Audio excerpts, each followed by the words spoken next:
Majora's Mask begins as a story of loss. Link has parted ways with Navi, his dear friend, and in his grief sets out to find her. As if to emphasize the depth of his feeling of loss, his trip takes him deep into the Lost Woods, at the very fringes of Hyrule, where he encounters the Skull Kid, a character whose friends scorned him and cast him away. This chance meeting drags Link into Termina, a land reeking of death and grief, where Link is forced to face his own emotions. Clock Tower, denial. The first stage of grief is denial, a defense mechanism against ill circumstances typified by an inability to rationally acknowledge that something has happened or is happening. Link arrives in Termina through the Clock Tower, which ticks ever onward in its countdown to the Carnival of Time, the great festival that comes each harvest time. As the people live out their everyday lives, running errands, making appointments, and setting up for the carnival, an ominous moon looms overhead, threatening to crush the whole land. Because of his Deku Scrub form, Link is confined in terms of where he can go and what people are willing to tell him. But a visit to the mayor's office reveals an important struggle brewing just beneath the surface of all the goings-on. Quote, "You cowards, do you actually believe the moon will fall? The confused townsfolk simply caused a panic by believing this ridiculous, groundless theory. The soldiers couldn't prevent the panic, but outside the town walls is where the danger is." Muto, the carpenter. "If the soldiers wish to run, then run. We councilmen will stick to tradition. This carnival will be a success. I've never heard of a defense unit abandoning its town. What seems like a petty squabble between bureaucrats we can actually interpret as a metaphor for denial. The carnival committee, unwilling to acknowledge and account for the looming danger, choose to ignore it rather than deal with it. They laugh openly at the idea that the moon will fall, and refuse to allow it to interfere with the carnival. Similarly, the master at the sword training center entertains the idea that if the moon comes too close, he can simply cut it to pieces with his blade. In both cases, we see an inability to grasp the reality at hand, and foolish fantasies arise to take its place. The denial can only ever be temporary. Eventually, most of the carnival committee is forced to face the music, as the moon, drawing ever closer with each passing hour, gradually becomes more and more difficult to ignore. By the night of the third day, all of the carpenters and merchants have evacuated, leaving only Muto and his stubbornness behind. The swordmaster has retreated to a back room where he lies trembling in fear and despair. In contrast, Link spends his every waking hour in pursuit of the Skull Kid, in hope that he can retrieve his Ocarina of Time before it's too late. By midnight of the third day, his efforts have brought him to the top of the clock tower, where he stands face to face with the giant moon. But armed as he currently is, he has no way of stopping it, and in the end, he too is forced to enact a sort of denial by using the Song of Time to reverse the flow of time, undoing the events leading up to the Great Fall and giving himself a second chance to set things right. Woodfall, anger. The second stage of grief is anger. When denial is no longer possible, it is replaced by misdirected feelings of despair and envy. When Link arrives at the Deku Palace at the heart of the Southern Swamp, he discovers another case of grief. The Deku tribe's princess has gone missing. As he inquires about the situation, he meets the leader of the tribe, the Deku King, a rather ridiculous despot, hell-bent on punishing a young monkey whom he believes has made off with his daughter, and fed her to the monsters in the Woodfall temple. We're about to punish the foolish monkey who kidnapped the Deku princess. He has insulted the royal family. I'll show him what happens when you do that. That foolish monkey is up in that cage. Take a good look at his face. Deku King. There's only one glaring problem with the proceeds. The monkey is completely innocent. In fact, when the princess went missing, he was working together with her to investigate the source of the vile swamp water flowing forth from the temple. Rather than putting his energies at work in search of the princess, he instead takes his anger out on the poor monkey. The real villain at work is anger, the evil sown by the Skull Kid, manifesting in the cursed swamp. The toxic rifts that divide us in moments of rage, and the fury and might of the Deku King himself. Link tasks himself with diving deep into the temple in order to purify the swamp and rescue the princess. To get inside, however, he needs to learn the Sonata of Awakening, which has the power to lift the temple from its resting place beneath the bog. The image of the temple rising out of the infested borders exemplifies the casting off of ill emotions, and the mad warrior Demon Link, defeated at the core of the temple, signifies the inner struggle between controlled and uncontrollable emotions. In the end, Link manages to pacify that anger, snapping the Deku King back to his senses, and freeing both the region and the monkey from what would otherwise have been torturous fates. Snowhead, bargaining. The third stage of grief is bargaining. typified by desperate hopes or efforts to postpone or reverse suffering and loss. Link's next trip takes him north into the high, snowy mountains of Snowhead. There he encounters the Gorons, another tribe in mourning due to the recent loss of their patriarch, Darmani.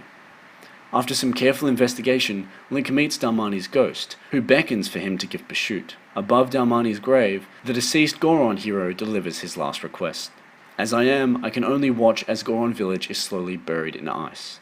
I may have died, but I cannot rest, so you can use magic.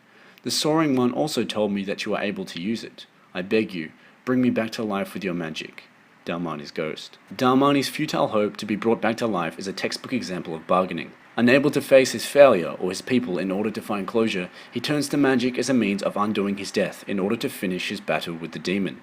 In a way, we can see bargaining as a sort of second denial, no longer fueled by anger but instead by foregone hopes in the face of fear. Just as Clocktown's denial was represented by the elephant in the room that was the falling moon, and the divisive anger of Woodfall was thematically shown in the toxic sludge infesting the southern swamp, the bitter, paralyzing cold of Snowhead exists as a mirror of Darmani's inability to move on. Only once doused with the refreshing heat of hot spring water and pacified from his desperate desire to see his dying wishes through, he is able to find his resting peace, a peace symbolized by the Goron's lullaby. In Darmani's guise, Link conquests Got, a mechanical bull of sorts that moves constantly in a circuit around his arena. Unstoppable except by the strength of a Goron hero, Got for us represents a futile, circular effort to claw one's way back to a reality that is already lost. By defeating him, Link puts an end to the demon's seemingly endless romp, just as Darmani is able to rest in peace only by bringing his hopeless desire to keep on living to a grinding halt.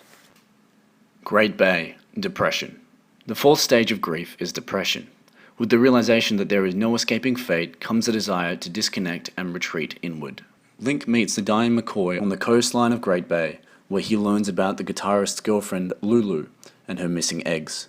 Though Makai's passing would by itself be plenty of cause for grief, with the Zora's Mask Link is able to assume the part-time musician's part-time hero's life seamlessly, as though he has never left. This nonetheless leaves Lulu in isolation, gazing out to the Great Bay Temple from outside of Zora Hall. Her isolation reflects depression, the fourth stage of grief. Because Makai's death is more or less irrelevant, thanks to Link's ability to take on his form, we know that Lulu's seclusion must have something to do with her missing eggs. We can infer that her maternal relationship to the eggs probably only serves to heighten her low emotional state. That she seems to have only recently laid the eggs also suggests a possible postnatum dimension of her depression. And, just as other regions served as apt images of their corresponding grief stages, we can see the Great Bay as a collection of Lulu's spilled tears. Only by singing the tune born from her offspring, by re-establishing a connection to what was lost through vocal expression, can Lulu come out of her slump. In a way, we can make yet another comparison to a type of maternal depression, that experienced by young mothers who have miscarried. The act of naming the lost child can lead to a sense of closure. Here, the act of singing, each note represents one of the eggs, accomplishes the same. Inside the Great Bay Temple, Link also works to reconnect, though for him this is about redirecting water through the various pipes, twisting throughout the dungeon. Inevitably, getting all the water flowing again restores life to the place, leading him to the final confrontation with Gjorg, during which he dives headfirst into that pool of tears and emerges victorious. His success is celebrated by a musical performance in the Zora Hall, a mirror to Lulu's own performance for the new wave Bossa Nova. Ikana Valley, Acceptance. The fifth and last stage of grief is acceptance. After passing through the other stages, all that is left is to examine one's own self and reality and face the future. Ikana Valley, the land of the dead. What a fitting place for Link to resolve his own grief. Other regions had him encounter a plethora of characters, each dealing with their own losses, but apart from a young girl and her mummified father, everyone else in Ikana is basically already dead. In much the same way, Link finds no new transformation masks here, no new identities to assume.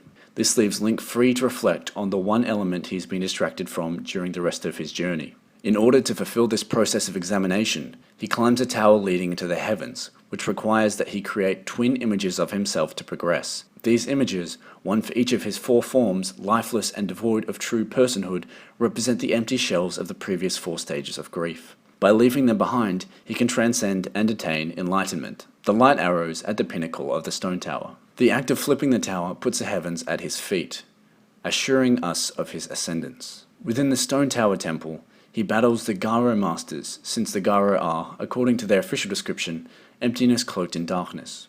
Link duels with them as he climbs towards the light, signifying the internal battle between light and darkness, as well as a triumph over the same emptiness associated with his twin selves. By accepting and overcoming the grief associated with the emptiness, Link demonstrates that he is no longer troubled by the loss of his dear friend. He has found himself, his true self, and that is enough. Link's antithesis throughout these proceedings is the Skull Kid. We hear from one of the grandma's stories that the Skull Kid, as the Imp, was once the friend of the four giants. But when faced with the prospect of losing them to their slumber in the four corners of the world, he fell into a deep despair. In his grief, he tormented the people of the Four Lands, and as a result lost his friends. That same grief gets absorbed by Majora's mask as it feeds off of the Skull Kid's emotions. As a result, when Link faces Skull Kid at the top of the clock tower, it manages to take on a life and personality of its own, creating a psychological dimension in which Link must face it in one final showdown. By surrendering the masks he's collected on his journey, in essence providing proof of his battles against grief, Link earns the Fierce Deity's mask, which is described as containing the merits of all the masks. This mask transforms Link into an adult form, in contrast to Majora's mask's own childlike form. This signifies the maturity he has gained by overcoming his grief. That maturity gives him great power, with which he can easily vanquish the comparative weakness of grief and despair. Taken out of the shadow of grief, we see that the Skull Kid is able to reconcile with his old friends and find peace in their departure. But we also see that this parting is not the end. As the story closes, we note that he has returned to the Lost Woods, together with Link, his new friend.